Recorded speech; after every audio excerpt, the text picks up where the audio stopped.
سلامتنا كابين ساتلايت تلفزيون إريساتي بصحكم كبرات سمعتنا نلومي سولوس 14 تقمتي زيدنا لكم زيناتات النهو فلماقن أرستاتو أب إثيوبيا زركبو أستات شمون تميت الشح سلدتنياتات أب حدقات إميت كم زركبو بروغرام مقبع عالم أفريتو بريزيدنت سوماليلاند أب تتان قطبان نمزتاين أب أديس أبابا أمريحو بيت مخري منسترات إثيوبيا كوميشن نيكلوساوي ساعات المقام زقرب حقي أطلقو أب كل بينشانغول غومز طقات بيت صحفت منغستي خمزك أصلو تغليصو ግብፂ ናይ ማይ ድሕነታ ንምሕላው ኣድላይ ስጉምትታት ክትወስድ ምዃና ምግላፃ ኢትዮጵያ ነቒፋ ፕሬዚደንት ማዳጋስካር ካብ ሃገሩ ሃዲሙ ፈረንሳ ኣትዩ ኣብ ኢትዮጵያ ዝርከቡ ኣስታት 800,000 ስደተኛታት ብሰንኪ ሕፅረት ምወላ ለገስቲ ኣብ ሓደጋ ጥሜት ከም ዝርከቡ ፕሮግራም ምግቢ ዓለም ብ10 ጥቅምቲ ኣብ ዘውፅኦ መግለፂ ሓቢሩ እቲ ትካል ምስ ከቢድ ሕፅረት ምወላ ኣብ ዝቃለሰሉ ዘሎ እዋን ሓገዝ መግቢ ናይ መሃብ ዓቕሙ ኣዝዩ ከም ዝነከየ ብምሕባር እዚ ኣጋጢሙ ዘሎ ሕፅረት ምወላ ንህይወት ገለ ካብቶም ኣዝዮም ተቓላዕቲ ዝኾኑ ስደተኛታት ኣብ ሓደጋ እትይዎ ከም ዘሎ ምግላፁ ጋዜጣ ሪፖርተር ኣመልኪቱ ኣብ መላእ ኢትዮጵያ ኣብ ዝርከቡ 27 ማዓስከራት ንዘለዉ ስደተኛታት ክህቦ ዝፀንሐ ሓገዝ መግቢ ብ60 ሚእታዊት ከጉድሎ ከም ዝተገደደ ድማ ገሊፁ እቲ ኣብዚ እዋን እዚ ንልዕሊ 850,000 ስደተኛታት ዝድግፍ ዘሎ ትካል ኣብ ዝቕፅሉ 6 ኣዋርሕ ካብ ሱዳንን ደቡብ ሱዳንን ንዝመፁ 70,000 ስደተኛታት ጥራሕ እኹል መግቢ ከቕርብ ከም ዘይከኣለ ብምምልካት ጥሜትን ሕፅረት መግብን ኣብ ልዕሊ ስደተኛታት ከቢድ ሓደጋ ኮይኑ ክቕፅል ምዃኑ ኣረዲኡ ወኪል ፕሮግራም ምግቢ ዓለም ኣብ ኢትዮጵያ ዝላንታ ሚሊች ኣብ ቀረባ እዋን ተወሳኺ መወላ እንተዘይተረኺቡ ሓገዝ መግቢ ሙሉእ ብምሉእ ደው ክብል ከም ዝኽእል ኣጠንቂቑ ምንካይ ወይ ምቁራፅ ሓገዝ ድማ ንጥሜት ህፃናትን ኣዴታትን ከጋድድ እዩ ንኹለን ስድራ ቤታት እውን ክሃስ ከም ዝኽእል ከዓ ስክፍትኡ ገሊፁ ወኪል ፕሮግራም ምግቢ ዓለም ኣብ ኢትዮጵያ ዝላንታ ሚሊች ኣብ ቀረባ እዋን ተወሳኺ ምወላ እንተዘይተረኺቡ ሓገዝ መግቢ ሙሉእ ብምሉእ ደው ክብል ከም ዝኽእል ኣጠንቂቑ ምንካይ ወይ ምቁራፅ ሓገዝ ንጥሜት ህፃናትን ኣዴታትን ከጋድድ ንኹለን ስድራ ቤታት እውን ክሃስ ከም ዝኽእል ከዓ ስክፍትኡ ገሊፁ ኣብ ዝቕፅሉ 6 ኣዋርሕ ሰብኣዊ ሓገዝ ንምቕፃል ኣስታት $600 ሚልዮን ከም ዘድሊ ዝገለፀ ፕሮግራም ምግቢ ዓለም ለገስቲ ሃገራትን ትካላትን ህፁፅ ሓገዝ ክህቡ ፃውዒቱ ኣቕሪቡ ህፁፅ ምወላ እንተዘይተረኺቡ ግና እቲ ንሕፅረት መግቢ ዘለዎም ህፃናትን ነፍሰ ፆራትን ዘጥብቡ ኣዴታትን ክወሃብ ዝፀንሐ ብቫይታሚን ዝሃብተመ መግቢ ምቕራብ ክሳብ ወርሒ ታሕሳስ 2025 ሙሉእ ብምሉእ ደው ክብል ከም ዝኽእል ኣፍሊጡ እቲ ትካል ካብ ሚያዝያ 2025 ጀሚሩ ብዛዕባ ምንካይ ቀረብ ምግቢ ከጠንቅቕ ከም ዝፀንሐ ብምግላፅ ክሳብ ሕጂ ካብ ለገስቲ ብዝረኸቦ ደገፍ እኹል መግቢ እናቕረበ ምፅንሑ ኣመልኪቱ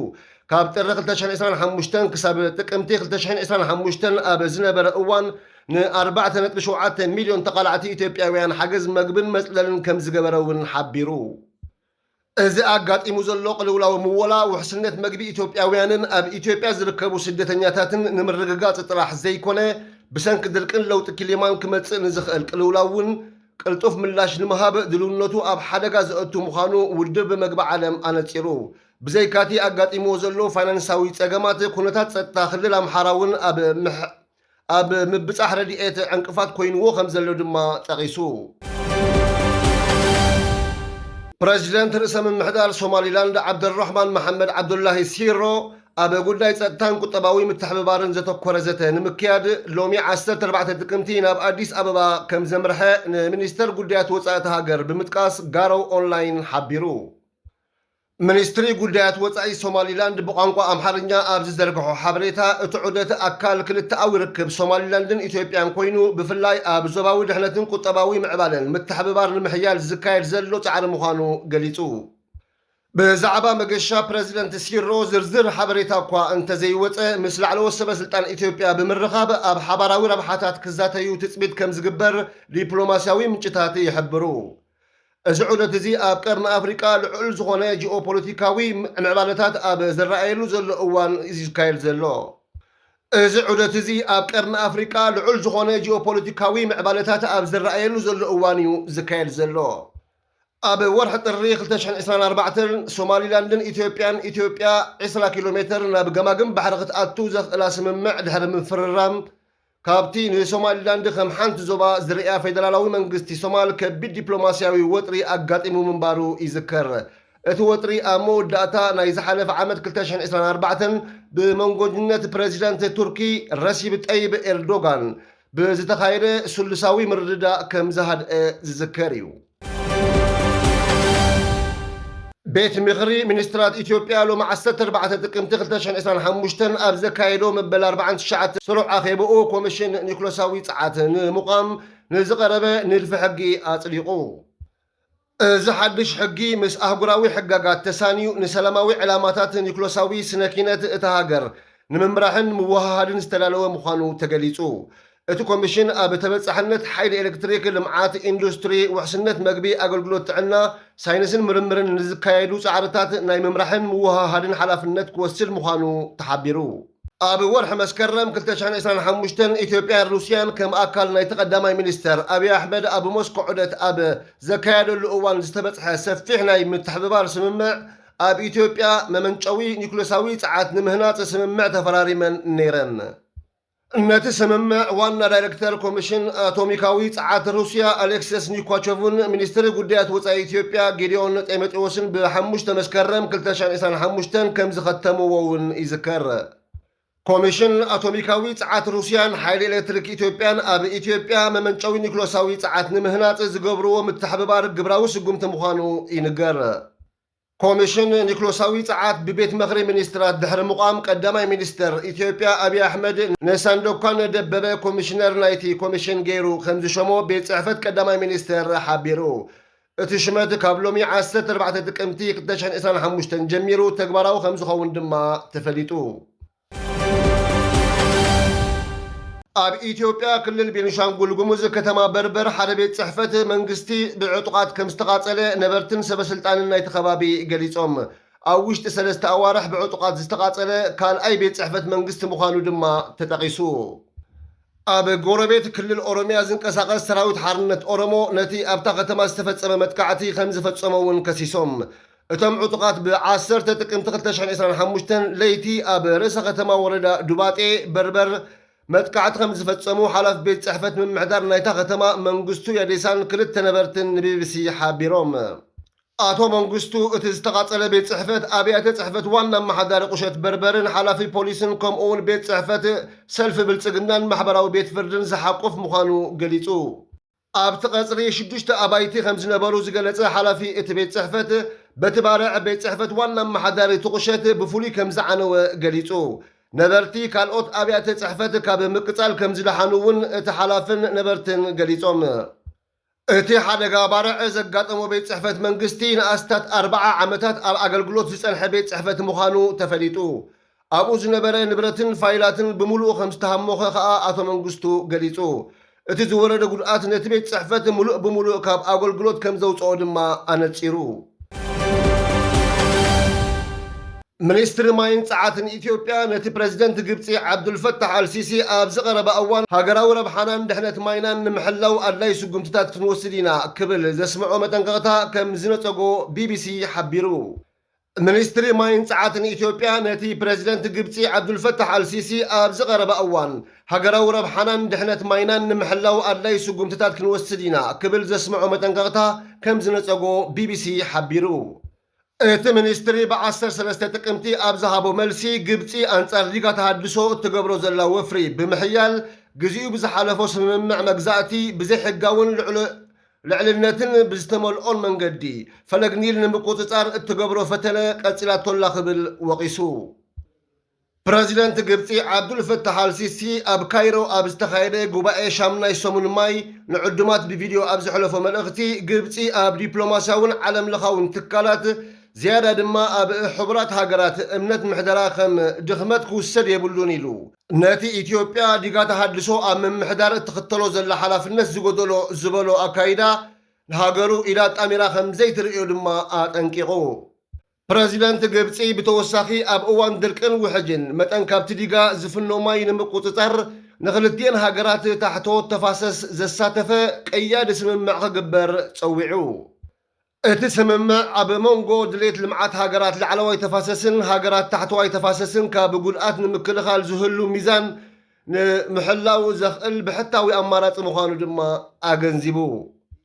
منستري ماين ساعتن إثيوبيا بقديو هاجرو فلقاباي ناي متقام مسلا أحلفا خمزيته بمقلات ولاون كاب سلاتي إثيوبيا بتزاواري زمت ساقطي انت حيلة عيت إثيوبيا ندحريت أي ملسن يخبل قليتو إثيوبيا نتتقلب بمنساق ما يتفلقاباي نلمعاتن مفراي ساعتن ناي متقام الأولاوي مسلا مخانو أفليتا እቲ ሚኒስትሪ ዲጋ ተሃድሶ ንውሕስነት ማይ ግብፂ ኣብ ሓደጋ ከም ዘይእቱ ጠቒሱ ኢትዮጵያ ነቲ ፈለማ ብፍትሓውነት ናይ ምጥቃም መሰላ ኣሕሊፋ ከም ዘይትህብ ኣስሚሩሉ እቲ ኣብ መንጎ ክልቲአን ሃገራት ዝረአ ዘሎ ምስሓሓብ ዝገደደ ሚኒስትሪ ጉዳያት ወፃኢ ግብፂ ባድር ዓብደላ ዓጢ ኣብ ሓፈሻዊ ጉባኤ ሕቡራት ሃገራት ኣብ ዘስምዖ መደረ ኢትዮጵያ ዲጋ ተሃድሶ ብምህናት ኣብ ታሕተዋይ ተፋሰስ ናይ ዝርከቡ ሚልዮናት ህይወት ኣብ ሓደጋ ከም ዝወድቕ ገይራ ኢሉ ብምኽሳስ ሃገሩ ነቲ ጉዳይ ኣብ ኣህጉራዊ ቤት ፍርዲ ከም እትወስዶ ድሕሪ ምሕባሩ እዩ ነዚ ክሲ ብዝምልከት ኣብቲ እዋን እቲ መልሲ ዝሃበ ወኪል ኢትዮጵያ ኣብ ውድብ ሕቡራት ሃገራት ጆሴፍ ካሳየ ክሲ ናይ ግብፂ መሰረት ዘይብሉን መጋገይን እዩ ብምባል ከም ዝነፀጎ ይዝከር ግብፂ ብዛዕባ ዲጋ ተሃድሶ ብተደጋጋሚ እሙናት ዘይኮኑ ክስታት ናብ ቤት ምኽሪ ፀጥታ ሕቡራት ሃገራት ከም ዘቕረበት እውን ወቒሱ ነይሩ ግብፂ እቲ ኣብ 1959 ምስ ኤውሮፓ ዝተገብረ መግዛእታዊ ስምምዕ መሰል ተጠቃምነት ዝበዝሐ ማይ ናይቲ ፈለግ ከም ዝወሃብኣ ብምጥቃስ ክቕየር ከም ዘይብሉ እያ እትምጎት ኢትዮጵያ ግን ኣብ ርትዓውን ፍትሓውን ኣጠቓቕማ ናይቲ ፈለግ ኣብ ስምምዕ ክብፃዕ ከም ዘለዎ ብተደጋጋሚ ብምግላፅ ህንፀት ናይቲ ዲጋ ንውሕስነት ማይ ግብፂ ኣብ ሓደጋ ከም ዘየእቱ ትካታዕ ኢትዮጵያ ግብፅን ሱዳንን ዘሳተፈ ሱሉሳዊ ዝርርብ ብተደጋጋሚ እኳ እንተተካየደ ዛጊት ናብ ሓበራዊ ምርድዳ ኣይተበፅሐን ፈረንሳ ኣብ ማዳጋስካር ኣንጻር መንግስቲ ተቃውሞታትን ወተሃደራዊ ናዕብን ኣብ ዝበርትዓሉ እዋን ንፕረዚደንት እቲ ሃገር ኣንድሪ ራጆሊኒ ብወተሃደራዊት ነፋሪት ካብቲ ሃገር ከም ዘውፅኦቶ ሬድዮ ፍራንስ ኢንተርናሽናል ሓቢራ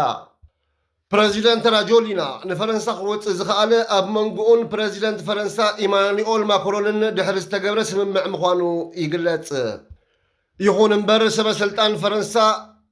ኣብቲ ካብ 25 መስከረም ጀሚሩ ንማዳጋስካር ዘናውፅ ውሽጣዊ ቅልውላው ጣልቃ ከም ዘይኣትዉ ገሊፆም ኣለዉ እቲ ብ25 መስከረም ዝጀመረ ናዕቢ ፈለማ ብከቢድ ሕፅረት ማይን ሓይሊ ኤሌክትሪክን ዝተበገሰ እኳ እንተነበረ ካብኡ ንድሓር ግን ናብ ሰፊሕ ምንቅስቓስ ከም ተሰጋገረን ራጆሊና ካብ ስልጣኑ ክወርድ ዝፅውዕ ሰልፍታት ከም ዝተኻየደን ኣህጉራዊ ማዕከናት ዜና ኣመልኪተን ሓይልታት ፀጥታ ብብረት ሰልፈኛታት ክፍትኑ ከለዉ ነቶም ሰልፈኛታት ዝልግፉ መኮንናት ድማ ንገለ ክፋል ናይቲ ንኡስ ወተሃደራዊ ሓይልታት ተቆፃፂሮም ኣለዉ እዚ ድማ ዕልዋ መንግስቲ ከይፍፀም ስግኣት ኣዕብዩሎ ራጆሊና ትማል ምሸት ሃገራዊ መደረ ከስምዕ መደብ ተታሒዙሉ እኳ እንተነበረ ቅድሚ ምምፅኡ ኣበይ ከም ዝነበረ ግን ኣይተፈልጠን ነይሩ ቀዳማይ ሚኒስተር ነበር ክርስቲያን ንፃይን ነጋዳይ ማሚ ራባቶማንጋ ዝርከብዎም ምስቲ ፕረዚደንት ቅርበት ዘለዎም ፖለቲከኛታት እቲ ቅልውላው እናዓመቐ ምስ ከደ ናብ ሞሪሸስ ከም ዝሃደሙ እዩ ዝግለጽ ዘሎ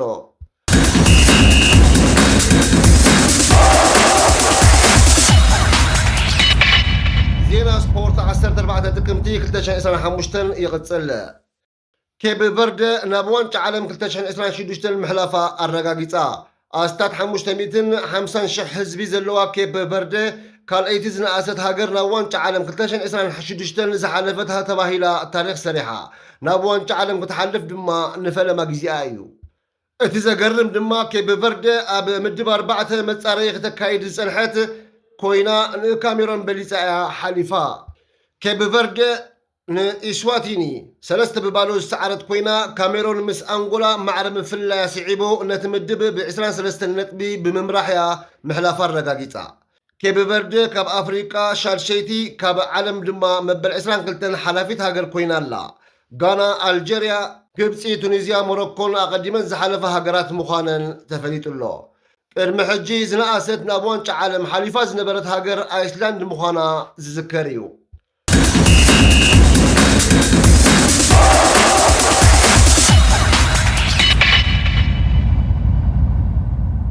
ሞሮኮ 4 ሃገራት ዘካይድኦ መጻረዪ ዋንጫ ዓለም 2026 ፕሌይ ኦፍ ክትአንግድ ብካፍ ተመሪፃ ካብ ኣፍሪቃ ከካብ ምድበን ቀዳሞት ኮይነን ዝወዳኣ ሃገራት ብቐጥታ ዝሓልፋ ኮይነን ሓንቲ ሃገር ድማ ኣብ መጻረይ ትሳተፍ